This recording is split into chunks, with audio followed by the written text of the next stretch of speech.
All right. As Kevin said, I'm going to talk about the new waste energy facility here in Palm Beach County and how this sustainable water supply system makes it better than zero discharge. I'll just skip over that real quick. In case anybody's not familiar, the Solid Waste Authority of Palm Beach County pretty much provides solid waste disposal for the 1.4 million residents in the county. All the collection is through a network of 6 transfer stations. And if anybody doesn't know what a transfer station is, it's pretty much everything that collects from your house or your apartment and the smaller trucks. They bring it to the transfer station, put it in a larger transfer trailer, and then take it to one of the disposal facilities. And most of the disposable facilities for the Solid Waste Authority are in West Palm Beach. I don't know if anybody's familiar with the area, on Jog Road and 45th Street. And currently on the site, which is referred to as the North County Resource Recovery Facility, which will, in the future will be named the Renewable Energy Park. There's already an existing waste energy facility that processes 2,000 tons per day. And this one is what is referred to as a refuse-derived fuel facility. In terms of all the waste that comes in has to be processed and shredded and made to a specific size before it can be incinerated. There's 2 landfills on the site, one for your municipal solid waste and one for like construction demolition debris. There's a recycling facility, a vegetation processing facility, and a composting facility, a household hazardous waste collection facility, a biosolids pelletization facility, which takes your wastewater sludge and pelletizes it for use in fertilizer. And then, of course, the facility that I'm going to be focusing on is a 3,000 ton per day mass burn waste energy facility.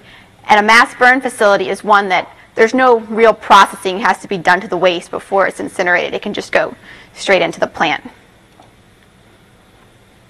So the new mass burn waste energy facility is what is considered in the industry as a design, build, operate project.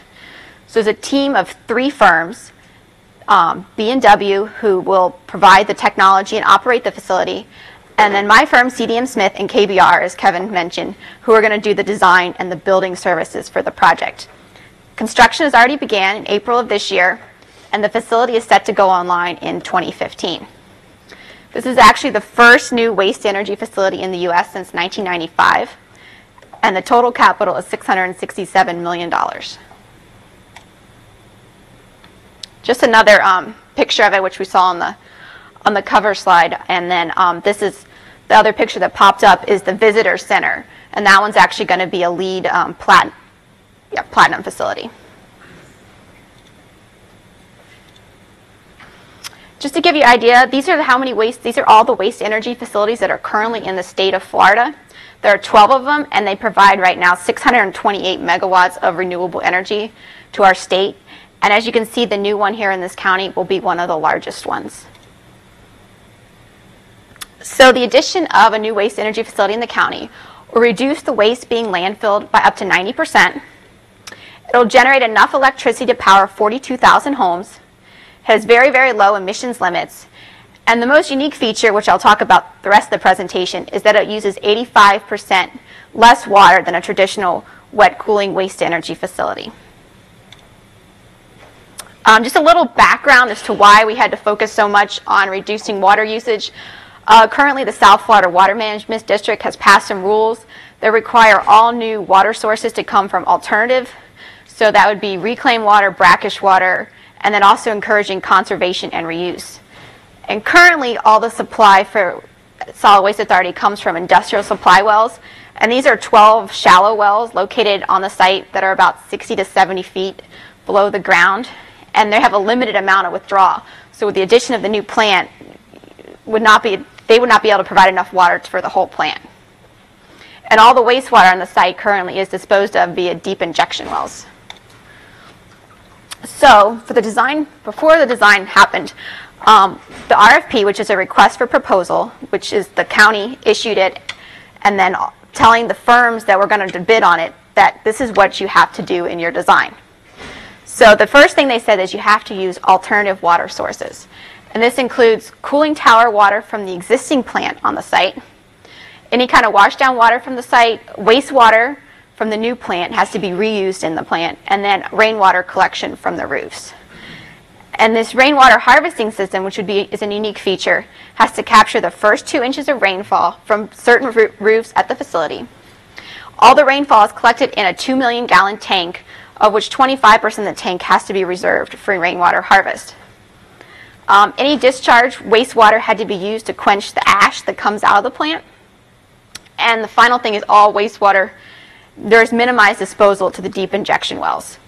And then also there's an air-cooled condenser instead of a wet cooling system.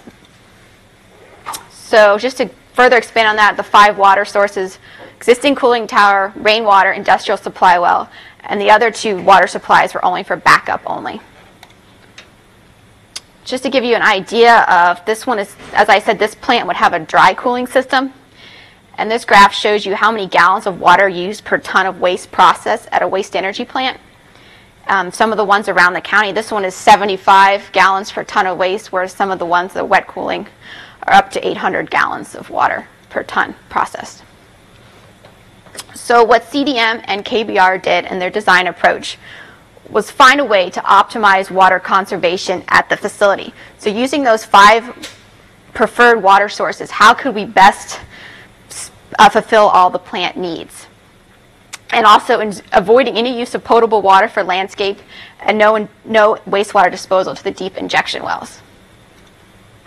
So what was developed in the design is what is referred to as a cascading water management system. So there's 3 separate integrated systems that kind of feed into each other that reduces any disposal of wastewater from the system. So there's 3 tiers, as you can see on the picture. The first tier is what they called the recycle water system. So this was everything. This was your clean water that had low minerals and low solids that would be needed in the plant processes. This includes rainwater harvest, which is about 16% of the supply, and then 61% would be industrial supply well water. And this is all that's collected in a 2 million gallon tank. The second level is the wastewater reuse system. This is a little bit higher minerals and solids wastewater. And then the third tier is the ash quench water. This is the lowest quality water, but this was used just to quench the ash. And just to better develop each one of these, as I said, the first tier is the recycled water, harvested rainwater, and industrial supply well water. The water's collected, it goes to the plant. After it is used, the wastewater from the plant flows into the next system, which is the wastewater reuse system. And about 23% of this is cooling tower water from the existing plant. So this collects in a 65,000 gallon wastewater reuse tank, and then it flows back into the plant for the processes that can handle this not as high quality water. After the plant uses the water, it flows back into a settling basin, into the tier 3, which is a 65,000 gallon settling basin. And all of this water is then used to quench ash. So through this integrated three-tier system, there's no wastewater discharge to the deep injection well under normal operating conditions of the plant. This graph, just a quick graph, shows the water supplies. And as you can see, about 10% annually is supplied by the rainwater harvesting system. So this rainwater harvesting system is a unique feature of the plant. It collects about 10.1 million gallons a year, or approximately 7 acres of rooftops. As you can see, there's 3 tiers. The ones in blue, these are the buildings that it collects from the tier, the primary collection system. This all collects through, all these buildings are going to have roof collectors that drain into gutters that go down rain leaders and then flow by gravity to the 2 million gallon tank. The secondary system is a pump system. It collects on the building shown in yellow, and then it collects in a cistern and then is pumped to the tank.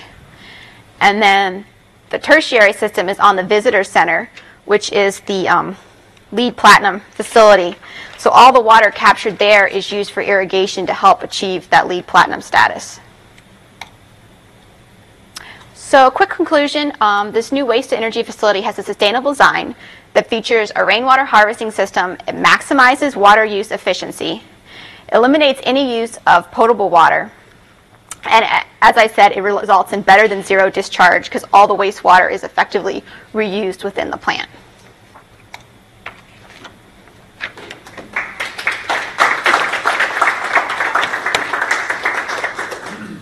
Questions?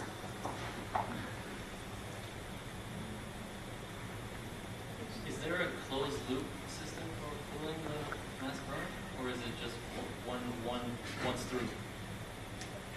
You mean in the water that goes through the I suppose you're starting with rainwater and rainwater and the water from the RDF facility, right? the rainwater and the industrial supply well water are the cleanest supplies. So those go to the processes in the plant that require the low mineral, low solids water. Such as, I think those go to the cooling tower, right, Kevin? In the new plant? I'm pretty sure. In the new plant, yeah, the industrial wastewater goes through the turbine generator, Mm-hmm. and then it ends up in the air-cooled condenser, Right. and then it goes from there, goes back to the 2 million gallon storage tank. Right. So there's a recyclable. Yeah. That's right. Yes. Yes. No, that's what I was going to ask, if that condensate is recycled back to... Yeah. Pretty much everything's recycled back to the system. In the existing plant, that happens. They take the industrial groundwater, which is a very clean fresh water source. They use it in the air-cooled in the cooling tower, and they recirculate it anywhere from 6 to 10 times, and then they're measuring the conductivity. When it gets to a certain level, there's too many minerals in there, so they have to discharge it, waste it, and then they make up the clean water. So what we're doing now is we're taking that discharge where the conductivity is too high, we're taking it to the new plant and treating it for the boiler system. We treat it with some membranes, reverse osmosis type process. Yes. Okay, you're saying that the industrial wells are not enough, that currently are not enough to supplement building another one without reusing the wastewater and stuff like that. But it says, okay, just to clarify, it says 61% Is on your first tier. Is that, so are you saving them the industrial from tapping the industrial wells on the second and third tier? Right. The second and third tier is all wastewater from the stuff in the first tier is used in the plant, and then the wastewater that is produced in the plant goes into the second tier. Because in the other one, currently they have to use the water from the wells for the rest of the processes. Yeah, they don't have. Yeah, the other plant uses pretty much clean water throughout for all the processes. There's no like recycling of it within the facility. When you're burning, when they're burning the waste, what are you doing with the ash? Is that being put back in the landfills, or can that be used for something else? Actually, we're stopping to levels. We did a research project about 12 or 13 years ago where we looked about, we tried to beneficially reuse the ash, and the regulations are real strict. And we'd have to do a health risk assessment, which is about $1 million study, to be able to use the ash off-site. But what we ended up doing was getting approval to use the ash on-site for like landfill, intermediate cover, and stuff like that. So, Yeah, but what they do here in Palm Beach County is they combine the fly ash and the bottom ash. Typically, the fly ash has some high levels of heavy metals. But in Europe, for example, they separate fly ash and bottom ash, and they use the bottom ash, which is just like it's like soil and aggregate. They use it for building roads and berms and stuff. Fly ash, from what I've read, they put it in the old salt mines in Germany, permanently entomb it down there. But I guess from a recycling standpoint, in Europe, they're more advanced. They're landfilling much less. and we're not really not controlling the actual research. Yeah. Maybe we're more litigious here in the States, but there's ways to engineer solutions. It's just expensive to get to that point.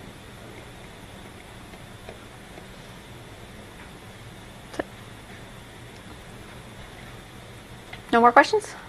All right.